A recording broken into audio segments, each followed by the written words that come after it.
Welcome back to the Athletes Podcast. This is episode 84 featuring Dr. Callum Cowan. We went into his studio. We got an IV inserted. We got the performance pack.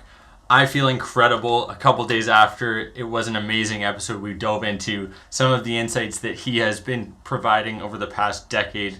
Pretty incredible to say the least. I'm super excited for you guys to watch, listen, wherever you are consuming. We appreciate you for tuning in. If you can like, subscribe, do whatever you got to do. Please check out Dr. Cowan's website for more information. After you listen, I'm sure you're going to want to. This is episode 84 featuring Dr. Callum Cowan. Here we go. There's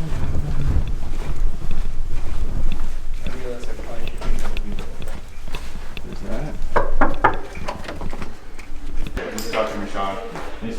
So Dr. Lee is going to run the actual IV on you. Okay. But then we have an option where we can move you to the boardroom. Perfect. And we can even run the podcast with the IV in your arm. That's what That's way better. I'm watching Grey's Anatomy, so I'm like, feel like I'm in. I know exactly what's happening now. Yeah. Wow. So we'll get you basically there. It's a good thing I got the mask on. You can't see my face.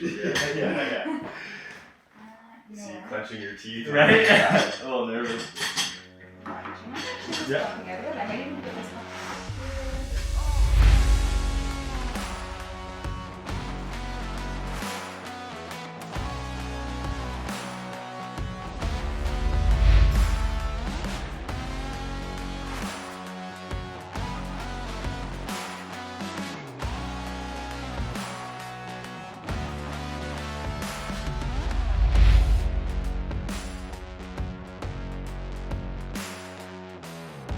At Phenom High Performance Medicine's location, and we're getting a liquid IV performance drip. First of all, I want to thank you for everything that we've been doing. It's been 4 or 5 months now that we've been working together. We got some gut health, hormone health figured out. We got the blood testing, and then I don't know, I'll let you go into detail and kind of the process that we've been going through. Yeah, so I think we started out with blood testing you, and then we did some hormone testing, saliva. Those are the two things we started with, just based on our initial assessment of what your goals were, what you're trying to accomplish performance-wise. So we started looking at what blood antibodies you're producing to foods and figuring out, which foods work best with your system and which foods we want to avoid. And then we looked at your hormone rhythms, cortisol rhythm, DHEA, testosterone, looked at all the big kind of performance hormones, and we got those optimized.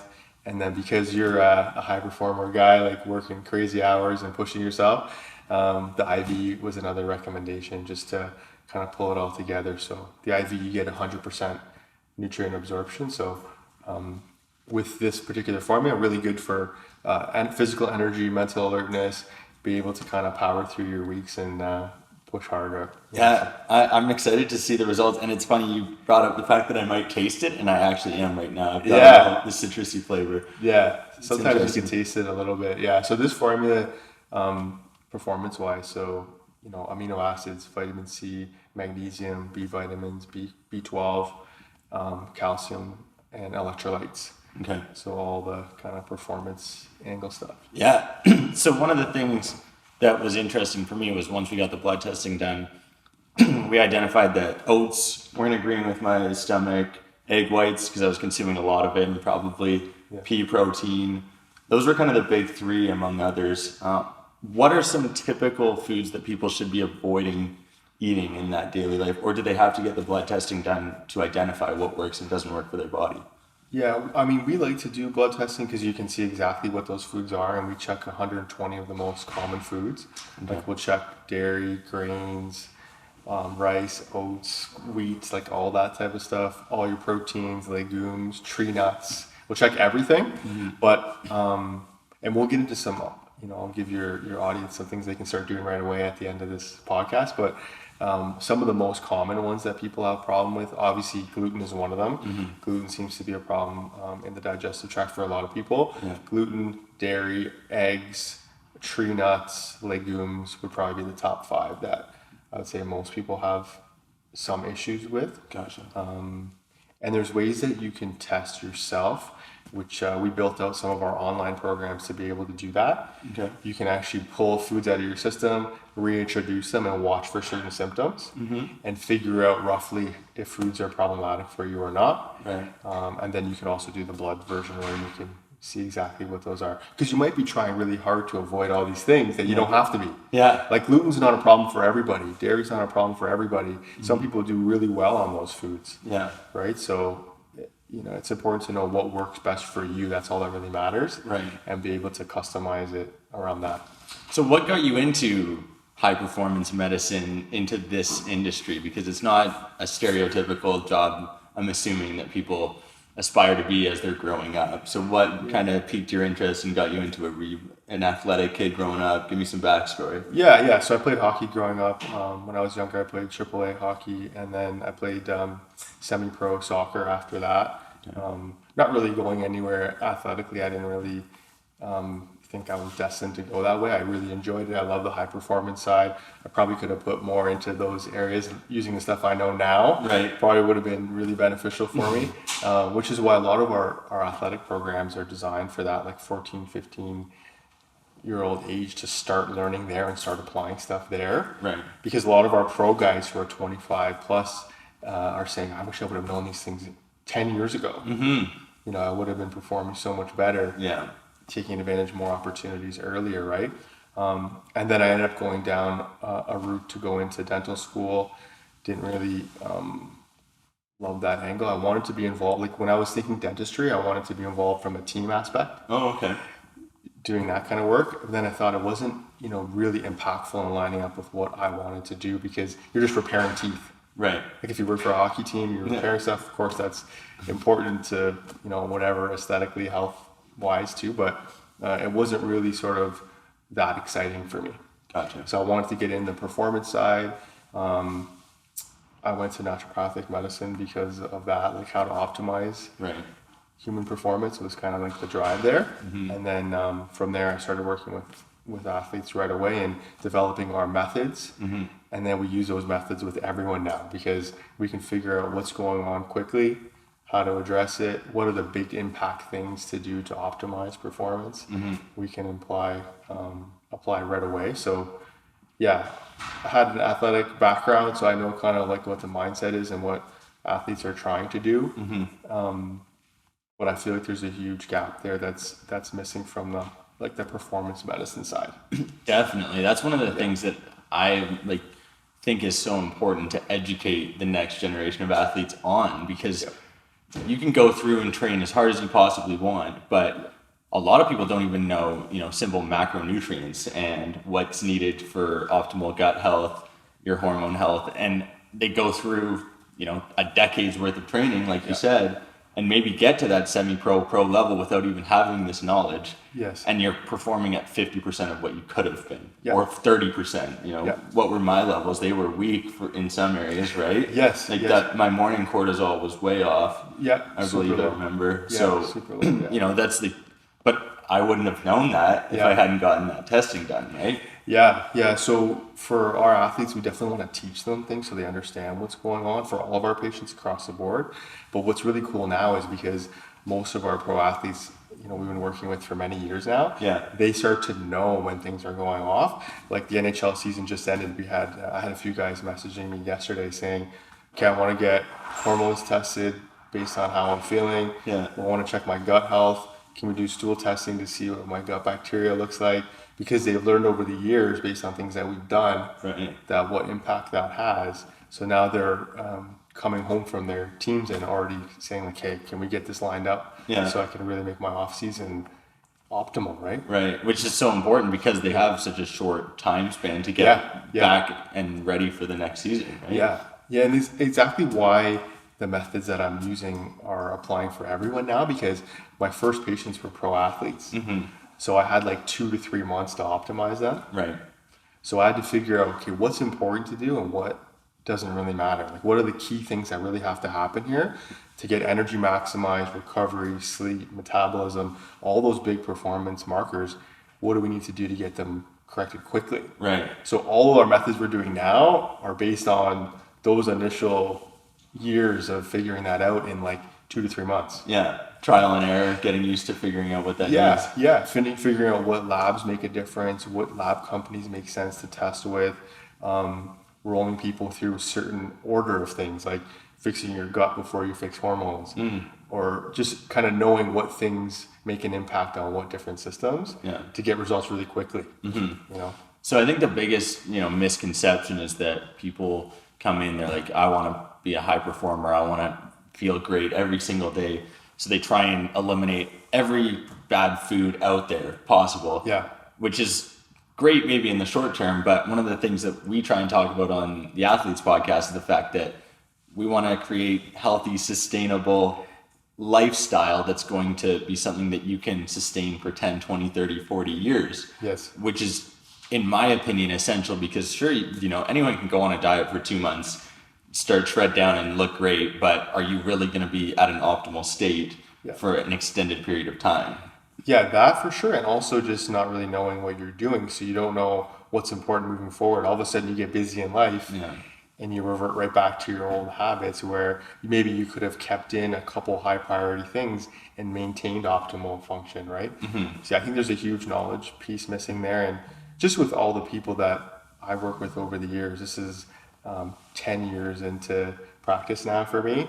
And I've been lucky enough to work with some of the highest performers in their fields, like NHL All-Stars, Olympic gold medalists, UFC champions, stuff like that, and everyone in between. So I realized that most people have no clue how good they're designed to feel. Like that's like the biggest thing I've realized. If someone was to ask me after 10 years, what did you learn after all this time? I just think people have no concept of how good they could feel, and they get stuck in a suboptimal state and just stay there. That becomes their new normal, and they just slowly kind of maybe even decline from there without knowing any difference. That's their new normal. I see that even with our current NHL guys. Some of them now, it's like I'm not a morning guy, or I've always had trouble sleeping, or I've always been a heavier guy. Can't drop the body fat, just a heavier guy, right? So and there's some truth to some of that stuff, but I think that the pieces that matter for that individual haven't been really fixed.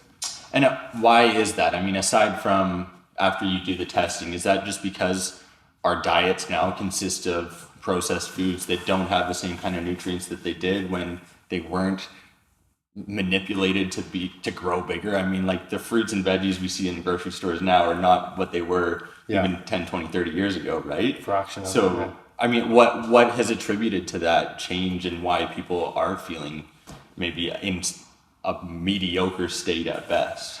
Yeah, I think it's a combination of things. Yeah, you kind of hit on the nutrient angle. I think one is like our soils are depleted. Okay.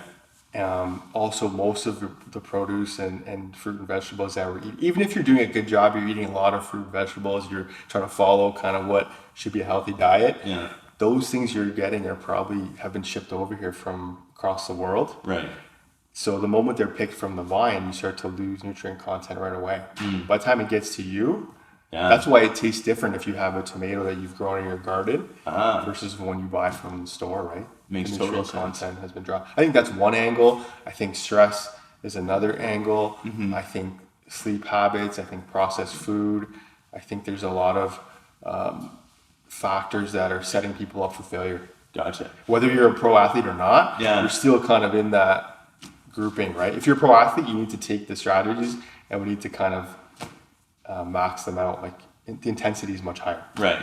So what are some of those things? I mean, first off the bat, I know sleep is just essential. Like getting on a good sleep routine, good sleep hygiene is essential. I'm sure keeping that diet organized into where you're incorporating primarily meats and vegetables, it should be something that people are going towards. What else should people be doing? The average person or the high performer, what should they be striving for in their day to hit to check off those boxes to feel at an optimal state? Feel it optimal. Yeah, I think in general, I mean, protein content's a huge one. Yeah. I think most people are not getting protein with each meal. Right. Most people are not getting enough veggies with their meals either. Like those are two things. I know you do a good job of that. Definitely hitting those numbers all the time. But most people, I think, just sort of eat based on how they're feeling, what they want to have, as opposed to what their body may actually need. Good point. Yeah, because people are often motivated and go for the feel-good food instead of the for-you food, good-for-you food. For sure. And the food industry's smart, right? They create foods that make you feel a certain way, so you want to buy them again. It's a marketing angle, right? Yeah. So who are I mean, you mentioned some of the top athletes that you've worked with. Let's name drop a few here, add some clout to the Phenom doc so that people listening can get a grasp for who you've been working with without giving away too much details. Yeah. I can't really say like exactly, just confidentiality. Right. We're not supposed to mention like everyone, but yeah, you can see some photos like on our website and Instagram Perfect. and There stuff we like go. that. But yeah, we have quite a few NHL players, Olympic athletes, UFC fighters, things like that. And there's, a bunch too that we don't put out there Right. as well. Just So they're getting all based that on what work they done. want. They got all that work done quietly. No one knows about it. Yeah. We've been lucky. We've been able to work with so many people that are the best in their field or will be the best in their field at some point. We've been really lucky to do that, and that's what's crazy. Like there's some of the athletes that have all the resources available, everything, a personal chef, training, the best everything, but don't necessarily know what's happening inside their body. So I always say peak performance on the inside equals peak performance on the outside. Okay. So just because you have all the resources and money, you may not be doing kind of what needs to happen for you, Right. and you may not know what's happening in your system to be able to make those changes. So what is the optimal time to start getting your blood tested, get work like this done? I mean, can you start at the age of 12, 13, 14? Like when should people start thinking about this if they're a young athlete? Yeah, we'll start getting into some of the advanced testing at around 14, 15, but most of the younger athletes we have, and for most people in general, I like them to run through our foundational programs first, like our online programs. Okay. Because otherwise you're going from 0 to 100 and you don't have a clue kind of what you're doing. You're used to, maybe eating a certain way. All of a sudden we're changing everything around for you. So if you go through some of the online programming first, you'll get an understanding of what you should be doing and why that matters. And then as you get a bit older, we get more into the testing. Like we jumped right in with you because you're well versed in kind of like your diet and foundational nutrition and macros and all that stuff. Trying to be. Yeah, and training and stuff. Like you know what you're doing in general, right? But for some of our patients, we have all kinds of people coming to our clinic, right? So we have 4 doctors on our team that we're treating everyone: police officers, firefighters, teachers, bankers, like everybody, right? So everyone's coming in at different levels. Right. But in terms of age-wise, I would say, somewhere in the 16, 17 kind of range too, we start to do some testing. Like we can test as young as 2 years old. Oh, wow. Okay. Like we're not hormone testing, but we can test blood antibodies. We can test some different things. We've had kids as young as 2 looking at those things. Wow.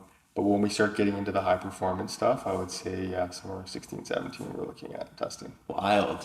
And so we've covered kind of gut health, hormone health. One of the things that I posted on my Instagram story that got a lot of attention was the fact that people need to wait an hour to consume caffeine in the morning because of a couple different reasons. And I'd love for you to dive in because I did a terrible job trying to explain it on my Instagram through a picture, but I'd love for you to dive into the details, even for Ian and Jordan, who are questioning my methods of madness. They didn't like the methods. No, they didn't like it. They wanted that caffeine in the morning. Yeah, so the main reason is something called a cortisol awakening response. So what that is it's built into your circadian rhythm essentially, right? So as the sun comes up in the morning, our eyes have sensors to read the sunlight and trigger release of cortisol from your adrenal glands to sort of kickstart alertness for the day. Okay. So that awakening response happens in the first hour of the day. The reason why you don't want to have caffeine right away is you sort of blunt that response. Right. Like you don't, basically your body doesn't have to do that response then. Yeah. Because the caffeine's causing you to release cortisol on its own. So caffeine will push cortisol out of your system in a burst. Gotcha. So if you're doing that first thing, then your body's like, we don't have to create this signal. So when you take that away, you're going to be drained first thing in the morning. Gotcha. Also, you need that awakening response to control inflammation, to drive alertness for the day, to cue your body then to have the equivalent sleep signal. Okay. So cortisol drives your daily alertness and performance and kind of wakefulness, and the opposite hormone is melatonin. Right. So if you start messing with your cortisol rhythm too much, not only is your energy all over the place, metabolism is all over the place, mood can follow that. Also, you're going to start to impact your sleep rhythm. Gotcha. You're probably not thinking about that when you're waking up, like this is could impact my sleep Yeah. function this night. But if you wait an hour, you allow your natural release to kick in, Yeah. and then you can have it after the hour when it's kind of like on the downslope already anyway, and you're sort of like just pushing the downslope out further, so it gives you more energy longer. Gotcha. Caffeine's an interesting one, right? Like everyone's always worried I'm going to take their caffeine away. Yeah. But it's one of the best performance substances you can have. One of Yeah. the most highly researched ones. Caffeine and creatine we use a ton with our athletes. Caffeine's really good. You just have to know how to use it and when to use it to get the most out of it. So an hour after waking, and try to have it all before noon. Right. Because caffeine has a half-life of 5 hours. Yeah. So that means 5 hours after you have it, you have half the amount still in your system. So you still have a bunch even when you're getting to sleep, you've still got caffeine through your system. Yeah, depending on how late you're having and how much you're having, right? Yeah. I've got tons of friends who will have a coffee at 6 p.m. I'm like, we got to fix this. Like that is not something you should be consuming. And one of the things actually after you told me about this and kind of I think we cut my caffeine intake in half once we were going through some of the testing of different nutrients. So my morning routine, I wake up, take the dog for a walk in the morning, get that sunlight directly because I know that's important to look at the sun to produce that cortisol. And then typically that gives me, I get a 45-minute walk in with the dog, come back, then I have my coffee. And I've noticed a crazy difference in falling asleep as well. And it makes perfect sense after going through it. It's, this is the process that your body wants to go through naturally, right? Yeah, and at nighttime when the sun goes down, your cortisol level needs to drop below a threshold to allow your sleep hormones to kick in. Right. Like that's how that transition from wake to sleep happens. And that's why there's a big push for like the blue light and avoiding the devices and screens at night, because blue light will stimulate cortisol. Gotcha. So it's like having a coffee at 11 p.m. Right? Yeah, so like staring at that screen for Netflix is the equivalent of having a coffee. Wow. So in general, you want to try to get rid of the screens a couple hours before bed so you're not raising your brain cortisol. Right. The problem is you're confusing the signal. You're telling your brain it should be awake when you're actually trying to sleep, right? Yeah. So you might fall asleep because you're physically tired, but it might be a light sleep, or you might be waking between 2 and 5, 3 and 5 a.m. That's like a cortisol awakening. If you're waking between 2 and 5 a.m., your cortisol rhythm is off. Wow. It's a specific type of waking too, where it's like you could wake up and read a book. It's not just like you're rolling over, tossing, turning. It's like I could do an activity right now. I can work out right now. It's a different type of waking, right? But yeah, so those things are super, super common. But the idea with the first morning sunlight as well is you're giving your brain that cue to start that release.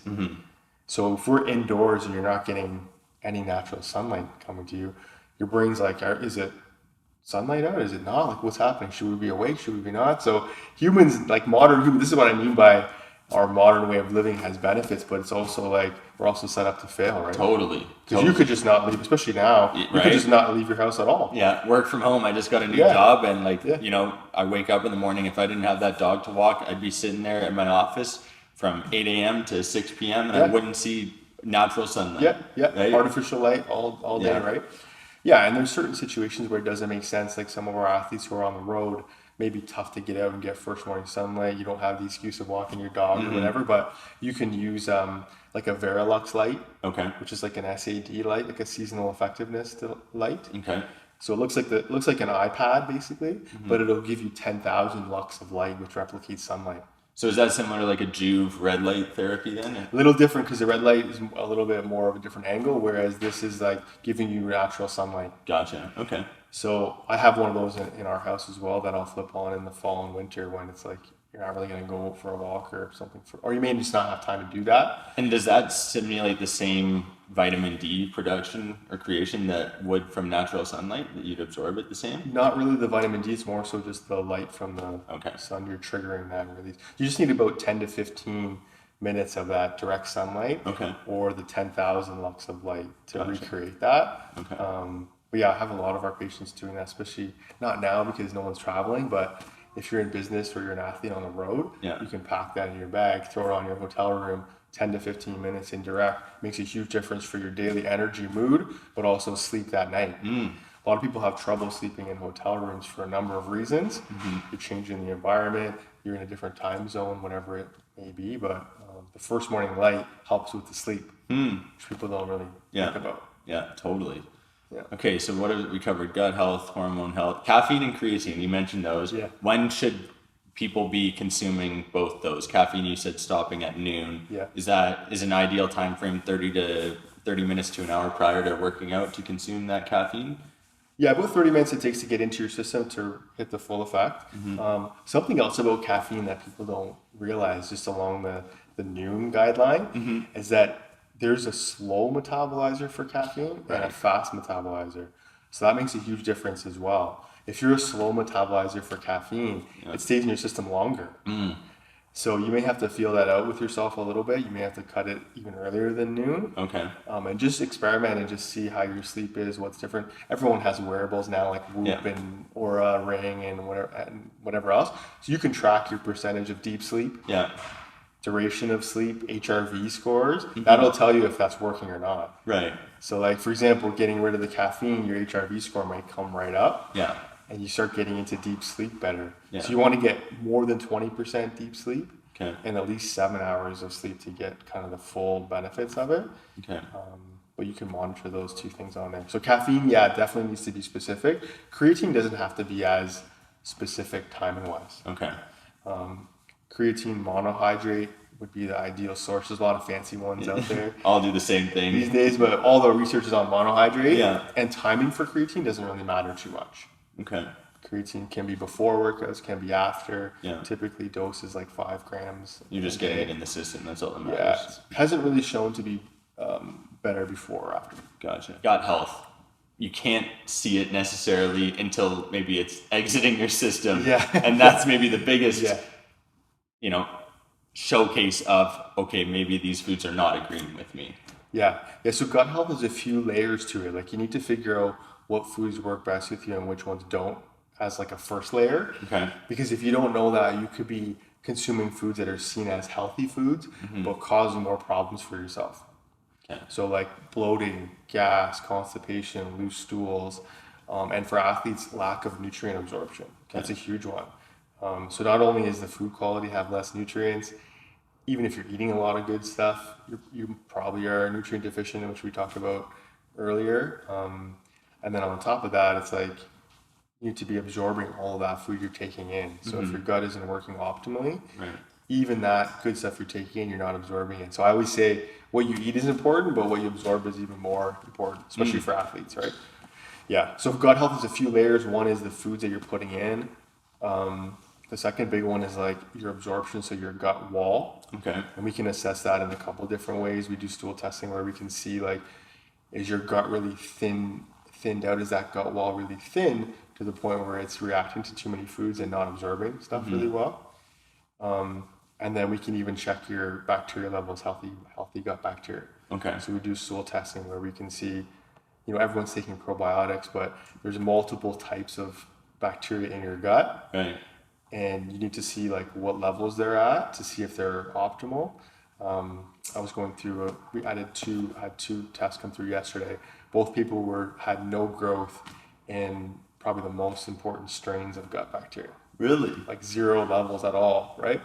So you need to kind of fix your gut in a few levels, a few steps to kind of really get it going. But most people will just take a probiotic and try to fix it all just in one shot. But that's only like one aspect, and that's probably not going to do it anyway. Yeah, so that over-the-counter probiotic that you buy from your local grocery store is not going to do the same as identifying what that gut wall actually needs. Yeah. And the type of bacteria that you're taking, probiotics have different strains, right? So the type that you're taking and the amount. Okay. Like you have 3 to 5 pounds of bacteria in your gut. Wow. Which seems crazy, like a crazy amount. Yeah. So you need to take an amount that's going to make a shift in that balance in there. Okay. Like if you have 5 pounds of bacteria and a lot of it is unhealthy, taking 10 million cells is not going to do anything. Like a lot of people will have yogurt to try to I'm really fixing my gut, which they don't know. They're trying to do a good thing. That's something they don't know, but to really make a shift in there, you've got to be 25 to 50 billion cells or more to make a change there. And then you want to have the right types of bacteria in there, like lactobacillus and bifidobacterium are the two main drivers of what's happening in there. Okay. And then diet-wise too, you need to be taking in a lot of fiber to be able to feed those bacteria and keep them there. Why people eat like kimchi, for instance, and other things like that? Yeah, exactly. Okay. Like kimchi has bacteria in it already, so you're putting more into your system, which is a good thing.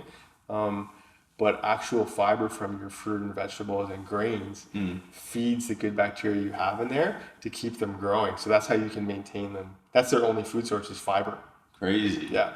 In North America, crazy stat, our average fiber intake is about 10 grams a day in North America. In Africa, they're at 150 grams a day. Fiber intake.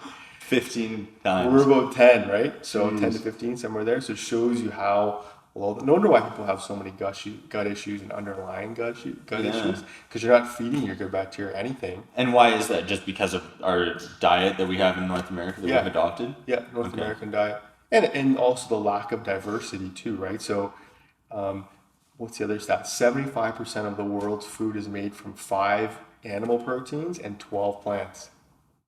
Whoa. 75% of the world's food. So in order for you to grow more gut bacteria, you have to have a diverse array of fruit and vegetables in your system, like switching it up, try different types. The more diversity of those you have, the more diversity of gut bacteria you have, which makes the biggest difference. Gut health is probably the biggest impact system. It impacts everything in your body.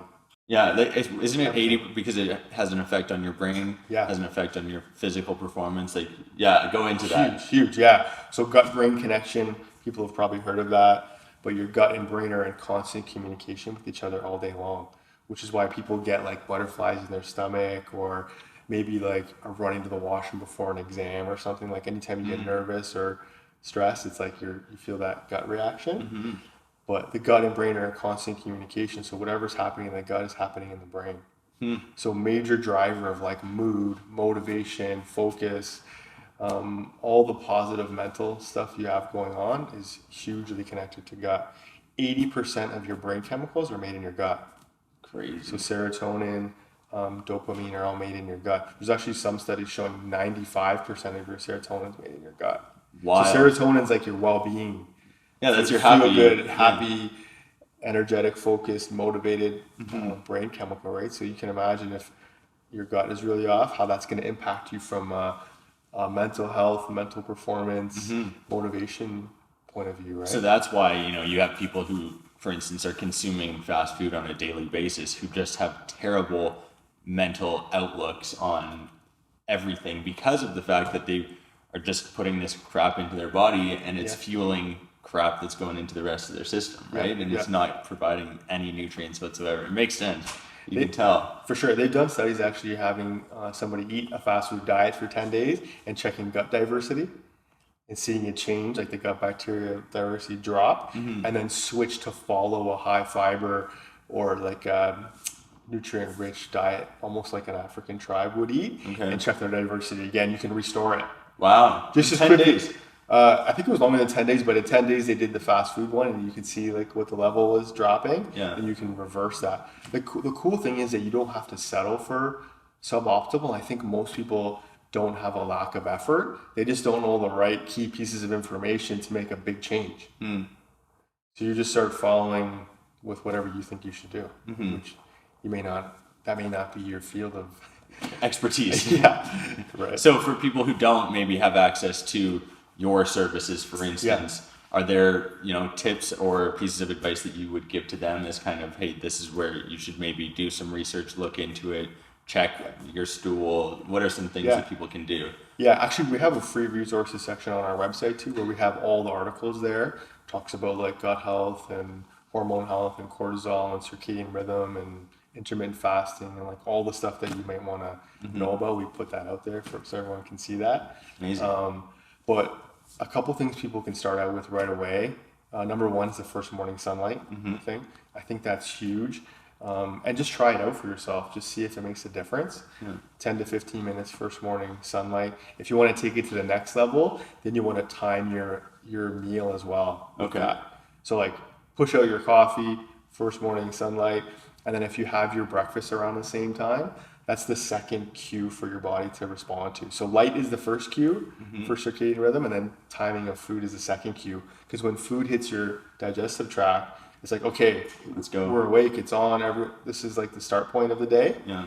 And 80% of the way your body works is running off of circadian rhythm. So if you can sync your sun up to sundown rhythm with that, all of a sudden you can foundationally max out your performance. Which is why people say it's so important to wake up and go to bed at the same time every day. Exactly, yeah. The body likes rhythm. So Yeah. the more rhythm you have, the better it is, right? So if you have, your routine in the morning is really good. If you have your breakfast around the same time, then that's the second cue for that to kick in. Push out your coffee is a huge one. I think people... Yeah, definitely.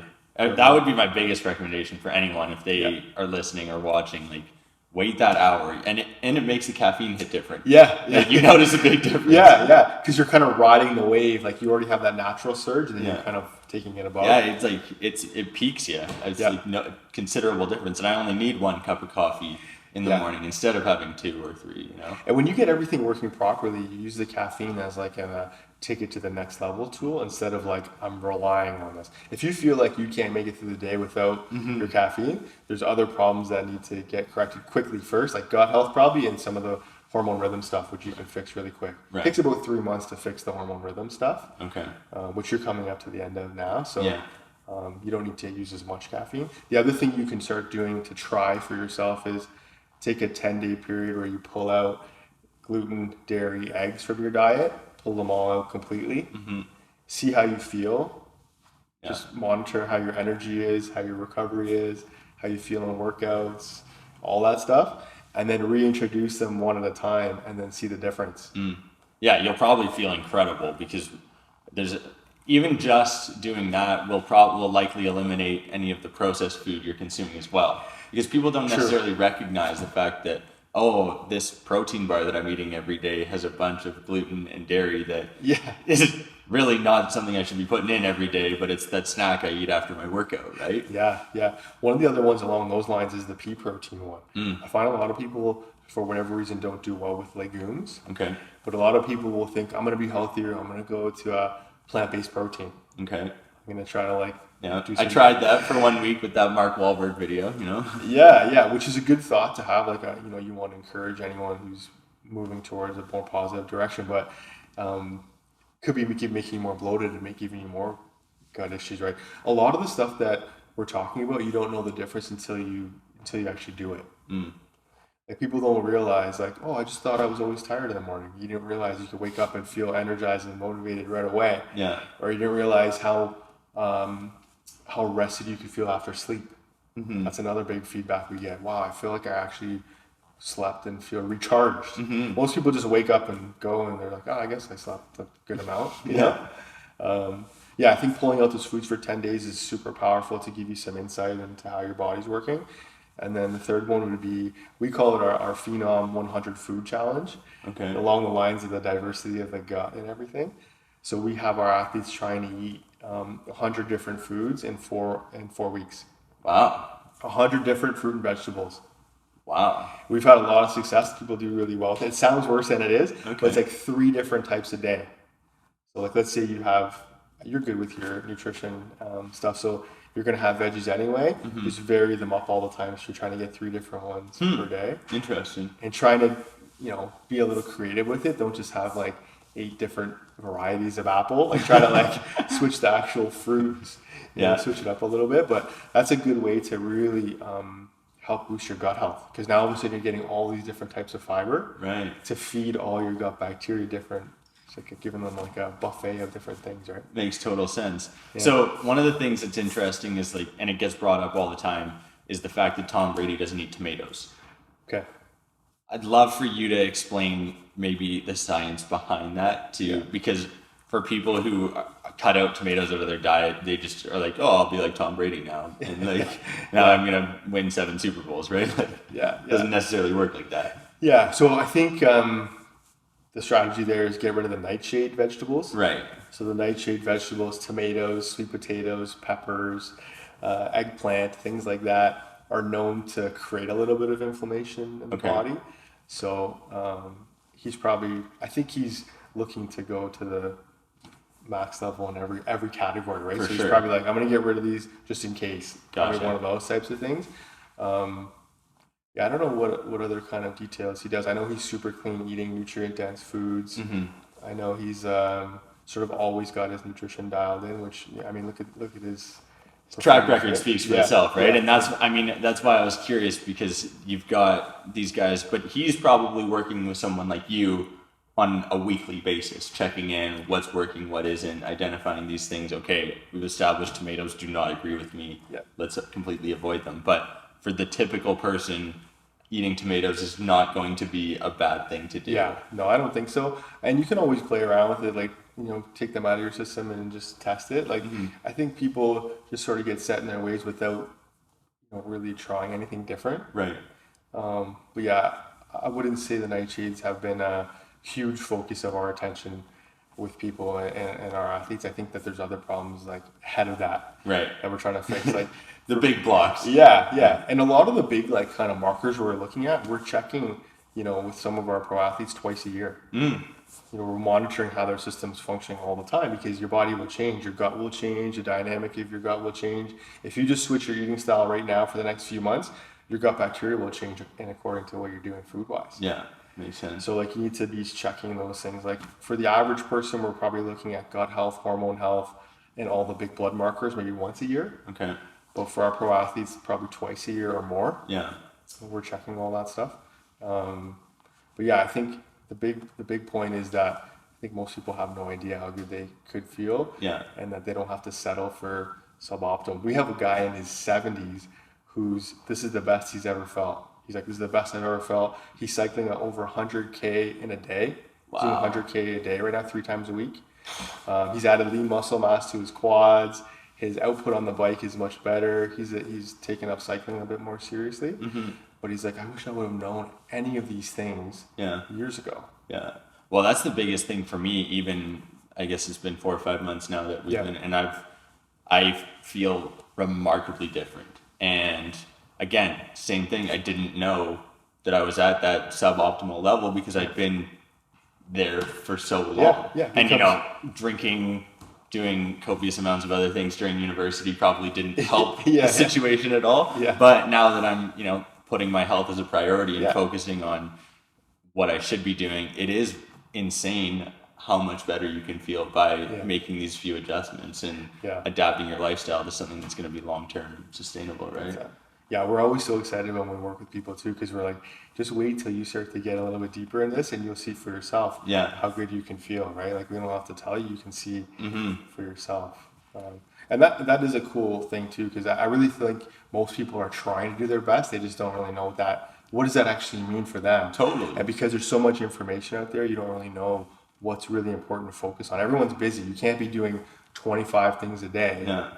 You have other stuff to do. But what are the 2 to 3 things that you can do that are really going to maximize what you're doing? That's why on your treatment plans, you'll see like 2 to 3 things for these 4 weeks. 2 to 3 things for these 4 weeks. And then we're kind of consistently walking you through the process, right? Yeah. And now let's talk about the hockey programs that you're starting up. You've got this next gen that you're working with. I'd love for you to dive in and share a bit on that, because I think it's important for hockey players within the GTA Niagara region to understand that this is available and could be extremely beneficial. And it's also online, so anyone could actually be using this. Yeah. So actually, I built this out because we work with so many hockey players and so many young guys, and so many of them have given us feedback.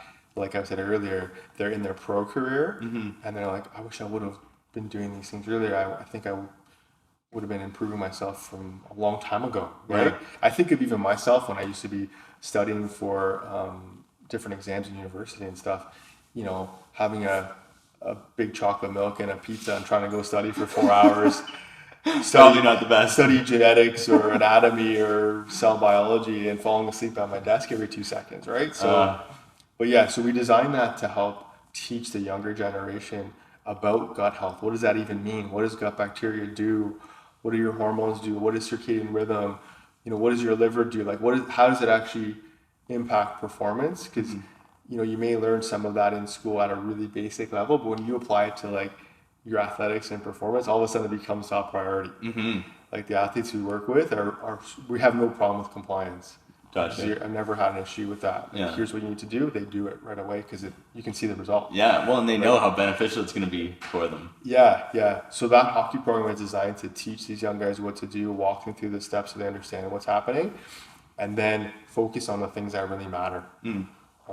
And I made the hockey one first because I think there's just such a need for it with the hockey players. 100%. I think with the other athletes we work with, Yeah. I feel like a lot of our Olympic athletes will come to us looking for certain improvements.